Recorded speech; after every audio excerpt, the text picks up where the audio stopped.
Deus por esse momento já de adoração, de louvor, de oração.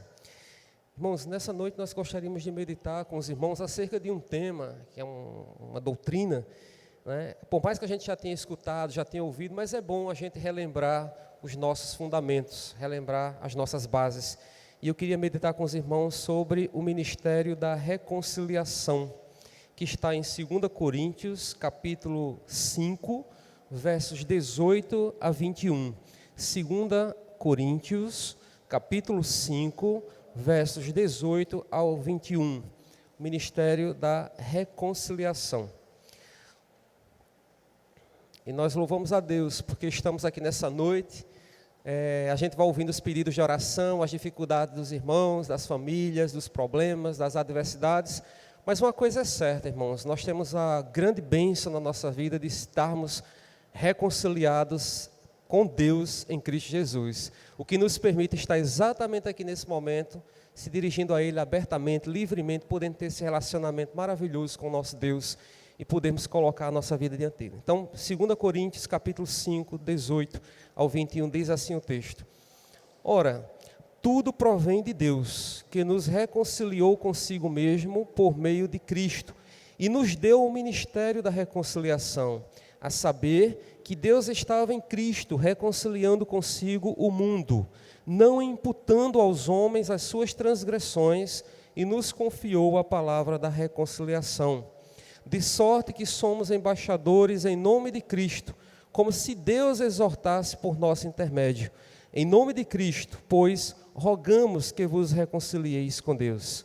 Aquele que não conheceu o pecado, Ele o fez pecado por nós, para que nele fôssemos feitos justiça de Deus. Amém. Que Deus aplique essa porção lida em nosso coração. Os irmãos podem sentar-se e nós vamos nessa noite meditar sobre isso. Irmãos, só a título de contextualização, para a gente entender um pouquinho qual foi a motivação de Paulo ao escrever essa carta de 2 Coríntios, né? Paulo aqui está rebatendo, se a gente voltar um pouquinho antes, no versículo 11, né, mais ou menos, ele está rebatendo aqui algumas críticas que foram feitas por falsos apóstolos ali, que estavam criticando o ministério, o estilo do ministério dele ali, naquele lugar, né? E aí a forma como Paulo ensinava, a forma como Paulo pregava, a forma como Paulo proclamava o evangelho de Cristo estava despertando algumas críticas e vindas, claro, desses falsos apóstolos, porque eles achavam que Paulo estava falsificando o evangelho de Jesus, né? Achava que Paulo estava usando alguns métodos duvidosos na proclamação do evangelho, né? Eles achavam que Paulo estava ali com a finalidade de agradar os homens. Também acusavam Paulo de se autopromover, de se recomendar na proclamação do evangelho, a ponto até inclusive de acusarem Paulo de loucura, né? Veja que no versículo 11, ele diz assim, no versículo 13, aliás: porque se enlouquecemos, é para Deus, e se conservamos o juízo, é para vós outros. Então, até de loucura, Paulo estava sendo criticado, estava sendo acusado, porque achavam que o seu ministério não era um ministério espiritual, né? Achavam que ali não apresentava, o ministério de Paulo não tinha aqueles sinais como muitas igrejas hoje têm, daquela êxtase, aquela coisa, né, sobrenatural que muitas vezes a gente vê ocorrendo em certas igrejas por aí, né? Diríamos que essas pessoas achariam que Paulo seria um homem frio, talvez um ministério frio, porque não tinha aquela coisa da êxtase, daquela coisa emocional. E Paulo escreve essa carta para defender, né, para fazer a sua defesa, a defesa do evangelho também, claro. Mas aqui nós temos duas coisas em mente quando Paulo está fazendo essa defesa do evangelho aqui de Cristo. Primeiramente, ele sente a necessidade de prestar contas a Deus. Paulo tinha um temor a Deus. Ele sabia a vocação dele, para que ele tinha sido chamado, ele sabia da responsabilidade dele, portanto, ele está preocupado aqui em prestar contas a Deus. Veja que no versículo 11 ele diz: e assim, conhecendo o temor do Senhor, persuadimos os homens e somos cabalmente conhecidos por Deus. E espero que também a vossa consciência nos reconheça. Ele está aqui apresentando a defesa, né, diante daquelas acusações, diante daquelas críticas, e está aqui mostrando a necessidade que ele tem de prestar contas, mas prestar contas a Deus. E também pelo próprio amor dele por Cristo, né? Ele sabia o preço alto que Cristo tinha pago na cruz por ele, e ele estava aqui, digamos, vivendo por aquele que morreu e por aquele que ressuscitou por ele e por nós. Então, Paulo tem uma vida de dedicação, a intensidade muito grande na proclamação do Evangelho, no anúncio do reino de Deus, exatamente porque Paulo tinha tido essa experiência do encontro maravilhoso com Jesus, né? Esse encontro que todos nós um dia tivemos com ele. E aqui, após a defesa que ele faz, nesses versículos que antecedem, ele passa do versículo 18 em diante até o 21, a apresentar a doutrina da reconciliação. E aí é uma coisa maravilhosa, é muito linda essa ideia da reconciliação. Primeiro porque a palavra reconciliar, se você pegar o ré, significa, pressupõe que alguma coisa já era conciliada antes. Porém, aconteceu alguma tragédia aí no meio que quebrou, que rompeu com essa conciliação, com essa unidade, com essa comunhão, com essa harmonia. E aí seria preciso uma reconciliação, né? É como mais ou menos um casal que briga, né, briga feio, aí rompe, aí depois junta novamente e houve ali uma reconciliação, voltaram a se harmonizar, né? Então, é mais ou menos a ideia de reconciliar. Reconciliar é restituir algo que existia e que se perdeu, que foi perdido, né? É reatar, é restaurar. Então, os irmãos já vão entendendo a importância, a relevância dessa doutrina para a nossa fé, para a fé cristã. A gente fundamenta a nossa vivência, a nossa vida piedosa sobre ela, dentre outras muitas doutrinas. E aí também essa ideia de reconciliação, irmão, significa mudar. A palavra reconciliar significa mudar, trocar. Mas mudar o quê?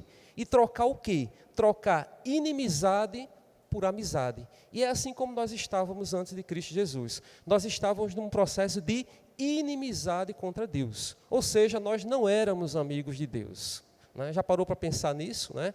O privilégio que nós temos com a reconciliação de sermos chamados amigos de Deus, filhos de Deus. E é exatamente isso, a troca de um estado de inimizade por um estado de amizade. E essa reconciliação, a gente vai ver aqui na exposição depois, que ela vai gerar algo muito poderoso para nós, que é a paz. Agora, não é essa paz, esse sentimento que a gente tem assim de bem-estar, porque não está sentindo nenhuma dor, porque às vezes a gente se confunde um pouquinho essa ideia de paz, mas a ideia de paz como alguém que está com relacionamento restaurado, né? Não é muito bom quando a gente briga com alguém, quando a gente discute com alguém, não tem coisa melhor do que quando é restaurada aquela unidade, quando aquela união é restaurada, quando volta, né? Quando voltam as pazes, é uma sensação muito boa, o equilíbrio, a restauração daquele relacionamento. E é assim que aconteceu conosco em Cristo Jesus. Cristo nos possibilitou, irmãos, reatar com Deus, voltarmos a esse estado de amizade com Deus. E aí eu estou colocando isso por quê? Porque a maior tragédia que aconteceu realmente à raça humana foi exatamente o pecado, né? Se a gente parar para pensar direitinho o quanto o pecado ele afetou, né, e afeta a vida humana, como ele afetou o nosso relacionamento com Deus, é algo muito triste. E a gente precisa pensar na dimensão do pecado para entender a grandiosidade do mistério, do ministério da reconciliação, né? Porque o pecado ele trouxe algo, rompeu o relacionamento com Deus. Ele criou dentro de nós um abismo. A ideia de abismo, não sei, não é buraquinho não. Abismo é algo profundo, algo que rompeu, que separou. Imagine, nós que fomos criados por Deus, separados de Deus, então o pecado cria isso. E também nos distanciou do próximo também, porque ele cria todo tipo de situação que nos distancia do próximo, né? E além disso também o pecado, irmãos, ele efetua algumas lacunas muito profundas na alma da pessoa. Todos nós aqui temos exemplos de pessoas que nós conhecemos que não são regeneradas, que não experimentaram ainda a paz, a regeneração, a reconciliação, e a gente vê quantas pessoas vivem uma vida realmente de procura. Não sei se os irmãos já viram isso, pessoas que às vezes até pessoas de condições, mas que são pessoas inquietas. Elas ficam a todo momento da vida pensando em alguma coisa para fazer, algum projeto de vida, alguma coisa para desenvolver, alguma coisa, vivem numa busca. E parece que tudo que se propõe a fazer, nada preenche. E às vezes a gente vê pessoas tão simples, pessoas que não têm nada aparentemente na vida, mas que gozam de uma paz interior, né, desse relacionamento com Deus. E são pessoas que a gente vê assim, são pessoas completas, elas sabem o que estão fazendo, onde estão, para onde vão. Parece uma pessoa que já tem todo o propósito de vida ali, já tem consciência daquilo que Deus fez por ela, né? Então o pecado ele faz esse estrago também, e a gente vê isso hoje nos nossos dias, né? O aprofundamento das crises emocionais, espirituais, as pessoas aí com lacunas, com buracos na alma, justamente porque o pecado ele faz isso. E é uma mensagem tão simples, eu sempre tenho parado para pensar um pouco nisso, como o Evangelho, a mensagem do Evangelho é uma mensagem simples, não tem muito mistério nisso, é uma mensagem simples, e nós somos incumbidos, como a gente vai ver aqui, desse ministério da reconciliação. Então, por causa desse pecado, o homem tornou-se inimigo de Deus. Vejam o estrago que isso faz, né? Na vida do homem. Tornar-se inimigo, virou as costas para Deus, né? Tornou-se inimigo de Deus. Mas aí a gente vê algo maravilhoso, é que o homem vira as costas para Deus, desobedecendo, mas Deus continua amando, né? Deus ama o homem, e aí nunca deixou de amar, e Ele faz de tudo para nos atrair, por meio de Cristo Jesus, Ele nos atrai, né? Nós somos os devedores, né? Mas quem pagou a dívida? Não fomos nós que pagamos a dívida. O credor, né? Deus é quem pagou em Cristo Jesus essa dívida. Ele quem fez essa restituição. E o texto que a gente leu fala um pouco sobre isso, né? A obra de Deus para o homem perdido. Qual é essa obra? É a obra da reconciliação. É o fato, é o motivo de nós estarmos reunidos como igreja do Senhor aqui, adorando a Ele, falando com Ele, conversando com Ele, tendo essa intimidade com Ele, porque eu acho que isso que é mais importante. Na reconciliação, você tem um relacionamento pessoal com Deus, um relacionamento íntimo com o nosso Deus, né? Você volta a ter, como diz lá em Hebreus, o véu rasgou-se, né, de alto a baixo, e você tem acesso livre a Deus. E eu gostaria de trazer para os irmãos 4 ideias aqui, 4 lições que a gente aprende bem rapidinho sobre esse texto, que fala sobre reconciliação. No versículo 18, a gente fica sabendo que Deus é o autor da reconciliação, porque a gente precisa pensar nisso. Quem pensou na reconciliação? Porque, de repente, alguém pode ensinar a você que nós procuramos a reconciliação, ou que qualquer outro ser procurou a reconciliação. Mas aqui nós vemos uma iniciativa do próprio Deus. É interessante, irmãos, porque nas cartas de Paulo, o foco, o cerne das cartas de Paulo, do conteúdo das cartas, é sempre Cristo crucificado, né? Paulo está trazendo sempre aqui a mensagem do Evangelho, trazendo sempre Cristo Jesus como centro, mas nesse fragmento que nós estamos lendo aqui, nós vemos o quê? Uma parte, um texto em que ele mostra Deus tomando a iniciativa, colocando o foco agora em Deus, mostrando Deus como autor da nossa reconciliação. A gente pode achar que isso é simples demais, mas você já imaginou o próprio Deus tomando a iniciativa de querer se reaproximar, ou de querer que nós nos reaproximemos dele, né, de que nós sejamos reconciliados. Então isso mostra tão somente o grande amor de Deus, o fato de que Ele não levou em conta os nossos pecados. E isso Paulo diz aos Romanos de uma forma muito bonita, né? Que Ele nos amou sendo nós ainda pecadores, né? Olha que quão grande amor Deus demonstrou por nós. Não foi por causa dos nossos merecimentos. Isso é interessante a gente perceber, porque o nosso coração, ele é um coração enganoso. E muitas vezes a gente se acha, quantas vezes a gente não se pega achando que a gente tem algum mérito, que a gente tem alguma bondade, alguma coisa desse tipo. Mas não foi, irmãos. Foi o grande amor de Deus por nós, não por merecimento, né? Mas Deus nos amou apesar dos nossos pecados, mesmo com os nossos pecados. E a gente está falando de um Deus que é santo, um Deus que é plenamente santo e, portanto, não tolera o pecado, não convive com o pecado. Mas Deus nos amou a esse ponto, né? Mas não foi nosso mérito, foi apesar dos nossos deméritos, né? Das nossas falhas, do nosso pecado, da nossa limitação. Então, a salvação, ela é obra de Deus. A salvação é obra de Deus, e essa reconciliação é uma iniciativa que parte do próprio Deus. Agora, qual é o nosso papel nesse ministério conciliatório ou reconciliatório? A gente vai ver mais adiante, né? O nosso papel é a pregação da reconciliação. É a mensagem que nos foi confiada, né, e que precisa ser proclamada para que as pessoas possam ouvir essa mensagem. Paulo aqui em Romanos, no capítulo 5, versículo 8, alguns outros versículos, ele diz, né? Mas Deus prova o seu amor para conosco pelo fato de ter Cristo morrido por nós, sendo nós ainda, esse ainda é muito importante a gente entender, de explicar, porque ainda sendo pecadores, nós não tínhamos ainda sido salvos, regenerados. Nós ainda estávamos nessa condição e Cristo morreu sendo nós. Cristo não morreu depois que houve algum processo de salvação, de regeneração. Não, Ele morreu quando nós ainda estávamos nessa condição, o que vai provar o seu amor, que ele diz aqui. Mas Deus prova o seu amor. E no 10 ele diz mais, porque se nós, quando inimigos, fomos reconciliados com Deus mediante a morte de seu Filho, muito mais, estando já reconciliados, seremos salvos pela sua vida, né? E não apenas isto, mas também nos gloriamos em Deus, por nosso Senhor Jesus, por intermédio de quem recebemos agora a reconciliação. Deus toma a iniciativa, é o autor da reconciliação por meio de Cristo. Como diz aqui no versículo 11, por intermédio de quem recebemos agora a reconciliação. Ou seja, nós recebemos a reconciliação, que é algo de Deus, por meio de Cristo Jesus. Então, essa é a primeira ideia, a primeira lição que a gente vê aqui no texto sobre a exposição de Paulo sobre a reconciliação. No capítulo 5, nós estamos lendo aqui. O segundo, irmãos, é que Deus, ele é o agente da reconciliação em Jesus Cristo. É em Jesus, versículo 19, ó. Isto é, Deus estava em Cristo, reconciliando consigo o mundo, não lhes imputando os seus pecados, e pôs em nós a palavra da reconciliação. Portanto, Jesus aqui, ele aparece como a ponte, né? Essa ponte, esse abismo, como a gente falou no início, que estava ali, né? Esse abismo, esse caminho foi recuperado.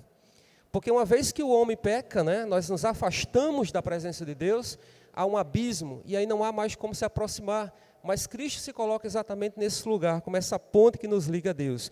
De maneira que não há outro Salvador, além de Jesus, e só existe um mediador entre nós. Irmãos, eu estou gritando, não. Porque eu estou falando aqui, parece que eu estou gritando assim, forçando, mas está dando para ouvir, né? Eu acho que é um retorno, alguma coisa. Eu estou aumentando a voz aqui, agora eu estou percebendo que eu estava gritando, eu acho, aqui. Então está certo. Então, irmãos, não há outro Salvador além de Jesus Cristo. E aí nós temos Paulo, por exemplo, escrevendo a Timóteo, ele é muito claro, quando ele diz assim, portanto, não há outro Salvador além de Jesus, né? Melhor ler o versículo aqui, 1 Timóteo, capítulo 2, e o versículo 5, Paulo explica isso a Timóteo, na carta, né? 1 Timóteo 2, versículo 5. Porquanto há um só Deus e um só mediador entre Deus e os homens, Cristo Jesus, homem. Então veja como aqui ele é claro sobre a mediação. Jesus, ele é aquele que faz essa mediação entre nós e Deus. E isso é interessante principalmente no mundo hoje que a gente vive, no momento em que há tantas propostas, irmãos, de caminhos, né? A gente vê tantas pessoas dizendo que isso aqui nos leva a Deus, todos os caminhos levam a Deus. Todas as religiões levam a Deus. De vez em quando eu estou ouvindo isso. Determinadas pessoas com quem eu convivo, que acham que tudo vai levar a Deus. Quando, na verdade, a palavra de Deus ela é muito clara, né? Só existe um mediador. Não existe, né, nenhum outro meio, não existe aqui, como muitas vezes a gente vê aqui, alguma divindade, algum santo, alguma coisa que faça essa intermediação. Mas só Jesus Cristo é que é o intermediário, que nos leva, que nos conduz a Deus. E é interessante pensar nisso porque não é nenhum outro ser que faz isso, nenhuma outra pessoa que faz isso, e também não são as nossas obras, porque é uma outra tentação que muitas vezes a gente vê por aí. Se a gente for olhar, por exemplo, no Espiritismo, na religião espírita, é claramente uma doutrina que a caridade, o amor, aquilo que você faz, né, pelo outro, aquilo ali é algo que te leva para a salvação. Isso é claro. No catolicismo também a gente vê uma preocupação com essa questão da caridade, do mérito, né? Eu tenho colegas que são do espiritismo, por exemplo, e eu vejo assim a preocupação de fazer projetos, de determinadas ações sociais, justamente com essa preocupação, né? Mas a palavra de Deus, irmãos, nós não nos enganemos, é somente por meio de Jesus Cristo. Não há um outro Salvador, não há um outro mediador entre nós e Deus, tá? Não é a religião também. Muitas pessoas hoje têm procurado religião como forma de salvação, de se aproximar de Deus. Não é a religião. Novamente a gente volta, é Cristo Jesus, é a obra de Cristo Jesus na cruz. Portanto, só existe esse caminho. Jesus se fez homem, morreu, e só podemos ser salvos porque ele, como nenhum homem aí, ele ressuscitou, né? Ele venceu a morte, ele ressuscitou, e é essa morte, essa ressurreição que nos garante a nossa salvação. João 14, versículo 6, tem aquele versículo bem conhecido nosso, né? Eu sou o caminho, a verdade e a vida. Ninguém vem ao Pai, a não ser ou senão por mim. É bem claro, ninguém, né? Ninguém, é bem taxativo, de maneira que não adianta. E eu estou dizendo isso porque muitas vezes a gente vai ouvir de pessoas que estão ao nosso lado, de uma forma muito sutil, e a gente às vezes até ouve e deixa passar batido aquilo ali, mas a gente vai ouvir pessoas querendo achar caminhos, subterfúgios, certos atalhos para chegar a Deus. e não existem atalhos para se chegar a Deus. Só existe o caminho, que é Jesus Cristo. Portanto, o ministério da reconciliação, ele é primordialmente, irmãos, a proclamação do que Deus fez, dos feitos de Deus, da obra de Deus na nossa vida. Paulo aqui no versículo 18, quando a gente leu aqui, né, ele diz assim, tudo provém de Deus, que nos reconciliou consigo mesmo por meio de Cristo e nos deu o ministério da reconciliação. E aqui ele sai um pouco da experiência particular dele de salvação, para mostrar como essa obra, quem é o objeto dessa reconciliação, né? Quem é que foi alcançado pela obra reconciliatória de Deus. E aí ele deixa claro aqui no versículo 19, né? Para reconciliar consigo o mundo, né? Então ele amplia isso aqui, o mundo, os homens é que são objeto dessa reconciliação. Portanto, são todos, agora não há mais barreira, né? Aquela hostilidade, por exemplo, que existia entre os gentios e os judeus, agora não tem mais razão de ser, porque todos, não há judeu, não há gentio, não há grego, né? Não há escravo, não há livre, as barreiras foram rompidas, de maneira agora que todos são alvo, todas as pessoas, todos somos alvo da reconciliação, sejam os circuncisos como judeus, sejam os incircuncisos como gentios, todos somos alvo dessa salvação, dessa tão grande salvação. Então, Paulo faz isso aqui. Então, fica identificado aqui para nós no versículo 19, qual é essa barreira, né, que impedia essa reconciliação. Veja que no versículo 19 ele diz, Cristo, né, Deus estava em Cristo reconciliando consigo o mundo, não imputando aos homens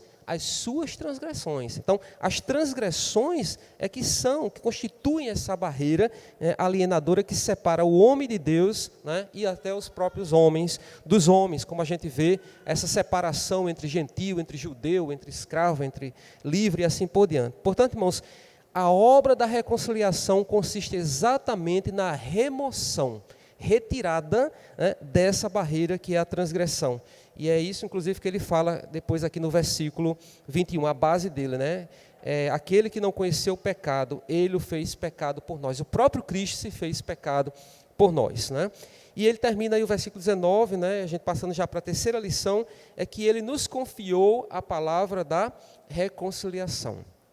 E é isso, Deus, terceira lição que a gente tira daí desse texto, é que Deus nos constituiu embaixadores de Cristo, né? Mensageiros dessa mensagem da reconciliação. Veja o versículo 20.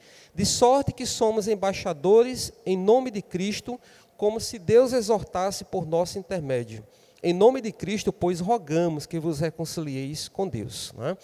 Essa palavra embaixador na língua grega, que é a língua original em que foi escrito o Novo Testamento, ele tem um sentido, aponta para alguém mais velho, uma pessoa mais velha, portanto, uma pessoa que tem mais experiência, né, de vida, tem mais conhecimento. Também tem o sentido de alguém que é enviado, né, no lugar do seu rei, do seu senhor, que é autorizado a falar no nome daquele senhor que está representando. Veja que no caso no campo da política, todas as nações, os países, têm representantes de sua nação em outros lugares, né? O Brasil tem embaixadores, né, em outros lugares do mundo, e assim cada país tem. Então, o embaixador é aquele que representa, aquele que está autorizado a falar no nome daquela nação, daquela autoridade, né? E aí a gente se coloca nessa condição também, nessa comparação. Paulo diz que nós somos embaixadores em nome de Cristo. Às vezes a gente não tem muita dimensão da importância, da relevância dessa condição que em Cristo Jesus nós alcançamos, né? De sermos representantes, embaixadores de uma mensagem tão importante, como muitas vezes, irmãos, nós negligenciamos esse papel, negligenciamos essa função, que é uma função nobre, é uma função importantíssima, né? Sendo mensageiros da palavra, da mensagem de reconciliação. E aí, na segunda parte do versículo, quando Paulo diz assim, em nome de Cristo, pois, rogamos que vos reconcilieis com Deus, ele está se dirigindo aqui aos irmãos, à igreja de Corinto lá, não para dizer que aqueles irmãos não tinham atendido ao apelo do evangelho, que aqueles irmãos não tinham aceitado a Jesus, que aqueles irmãos não tivessem, né, recebido Jesus. Mas aqui ele sabia que aqueles irmãos conheciam Jesus Cristo. Não é nesse sentido que ele está dizendo, porque o texto diz, né, rogamos que vos reconcilieis com Deus. Não é que aqueles irmãos não estavam reconciliados com Deus. Mas aqui Paulo está justamente tratando da defesa do apostolado dele, né? Rogamos que vos reconcilieis. Ou seja, ele está defendendo a autoridade apostólica dele, tendo em vista o ataque que ele estava sofrendo ali, as críticas que ele estava sofrendo com aqueles falsos apóstolos que estavam ali criticando, detonando, para usar uma palavra conhecida, né? O seu ministério ali naquele lugar. Então, aqui ele vai tratar mais diretamente, tanto é que na nossa Bíblia, não sei se é na de vocês também, mas no capítulo 5, versículo 11, a seção aqui que começa no 11 diz, o zelo apostólico de Paulo. Aparece a palavra zelo, né? Porque aqui ele realmente vai cuidar, vai defender, vai exercer o papel ali de apologeta mesmo, defender a fé cristã, os fundamentos que ele tinha lançado, né? É mais ou menos isso que a gente faz aqui na igreja hoje, né? A gente ensina, a gente se dedica ao ensino da palavra e a gente não admite, então, que venha outra coisa diferente e venha lançar aqui outras bases, outros fundamentos. A gente vai, com certeza, ir em direção a isso e tentar, né, afastar, né, preservar o conhecimento da igreja, irmãos. E principalmente hoje, quando a gente sai daqui, a gente é atacado por todos os lados, por todo tipo de ensinamento, inclusive vindo de lugares que têm aparência de piedade, que parecem igrejas sérias, mas não são muitas vezes. Instituições e sérias que estão por aí na mídia, na televisão, por exemplo, e a gente tem que ter muito cuidado com os ensinamentos, porque são coisas às vezes muito sutis, que estão ali tentando, né, atrapalhar a nossa fé, nosso conhecimento genuíno da palavra de Deus. Então, Paulo aqui ele se comporta mais ou menos com uma linguagem evangelística, né? Peço, né, rogo que vos reconcilieis com Cristo, né, para que aqueles irmãos pudessem atentar para a mensagem que foi ensinada, que aqueles irmãos recebessem, né, aquela mensagem que foi ensinada ali, abrisse seus corações para aquilo que o apóstolo tinha ensinado com tanto amor, com tanto carinho, com tanto zelo, né? Porque tem isso também, a igreja ela recebe a palavra, ela tem que abrir o seu coração, a sua mente, o seu entendimento, para acolher aquele ensinamento e aquilo ali produzir, né, vida, né? Por fim, aqui ainda nesse texto, Deus pagou o preço da reconciliação. Veja aí 2 Coríntios, que a gente está lendo, capítulo 5, né, o versículo 21. Aquele que não conheceu o pecado, ele fez pecado por nós, para que nele fôssemos feitos justiça de Deus, né? Deus ele não levou em conta as nossas transgressões, né? Ele não imputou, como diz aqui o texto, ele não imputou as transgressões sobre nós, né? Nós merecíamos, todos nós, estávamos condenados, a gente sabe disso, mas quando Jesus foi à cruz, né, quando Jesus foi levado à cruz do Calvário, Deus não colocou na nossa conta aquilo que nós merecíamos, o preço, né? Porque esse preço, irmãos, para nós ele é impagável, a gente jamais conseguiria pagar esse preço, né, do pecado. Então, o amor de Deus não leva em conta essas nossas transgressões para nos reconciliar consigo mesmo, né?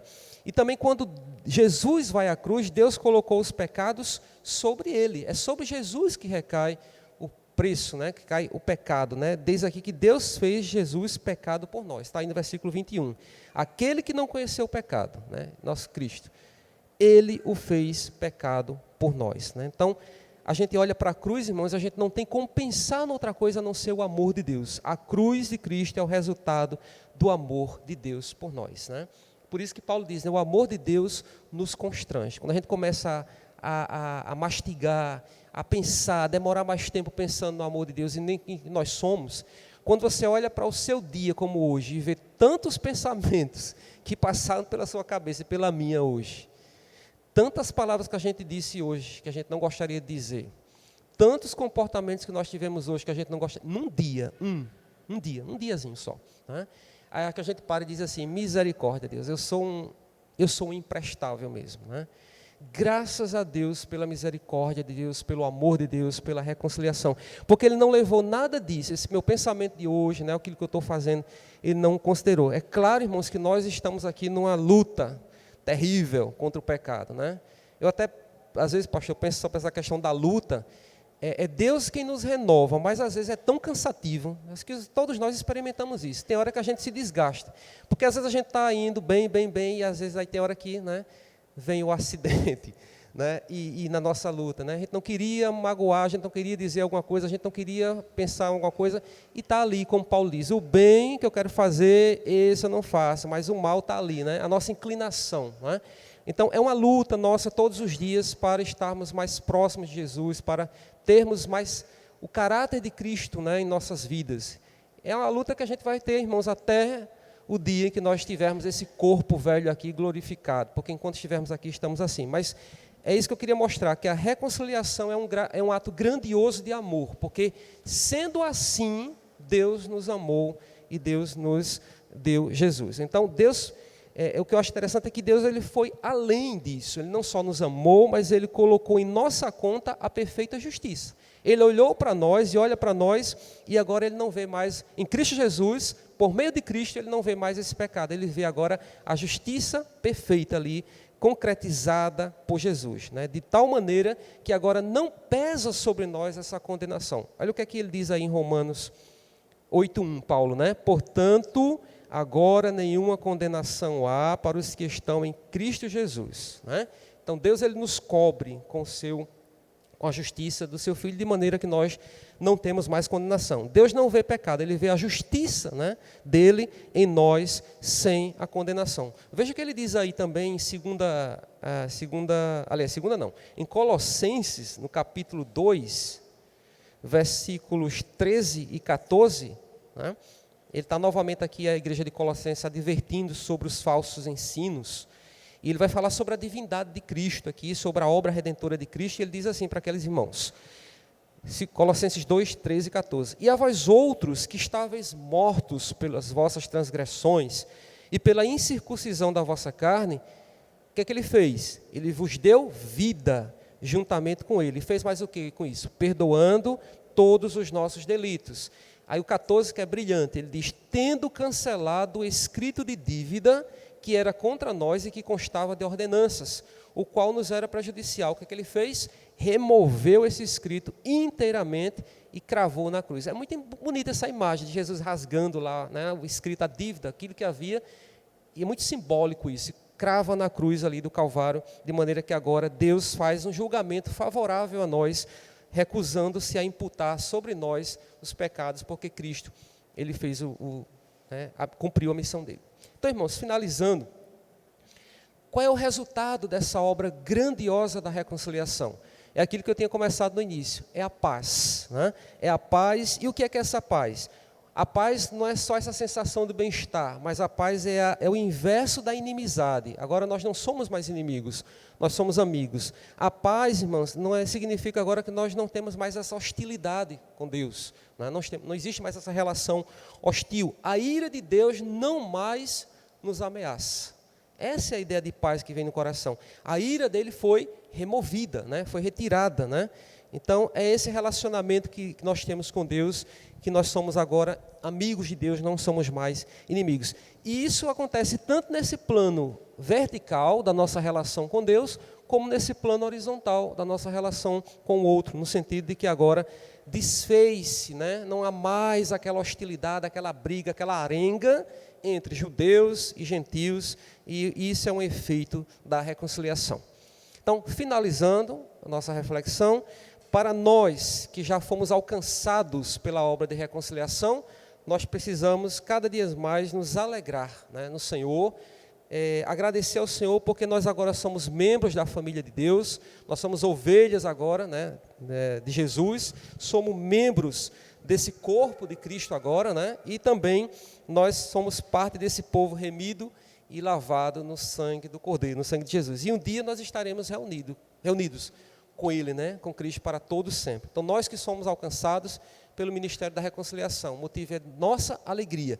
E para aqueles que ainda não conhecem, que não foram alcançados, né, pela reconciliação, né, que ainda estão nessa condição de inimigos de Deus, que essa inimizade precisa, porque Deus vai cancelar os pecados, né, a partir do momento que aceita Jesus, Ele cobre você com a justiça dEle, né, nós estamos condenados, Ele cobre com a justiça, escreve o nosso nome no livro da vida, né, fazemos parte agora, estaremos com Ele, Ele sela também a gente com o selo, né, da promessa do Espírito Santo, né, e Ele nos dá a alegria e a certeza da vida eterna, né.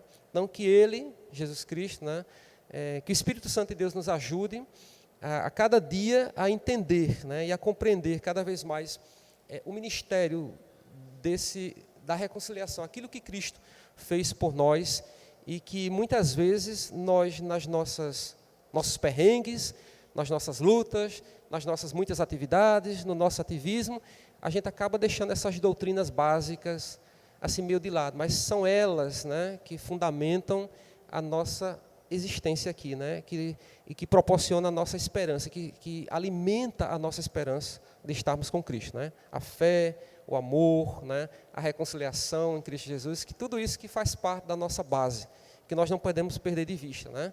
Que devemos relembrar todos os dias nas nossas meditações, nas nossas reflexões diariamente. Que Deus então abençoe cada um de nós. Ah, sim, o dirigente está aqui.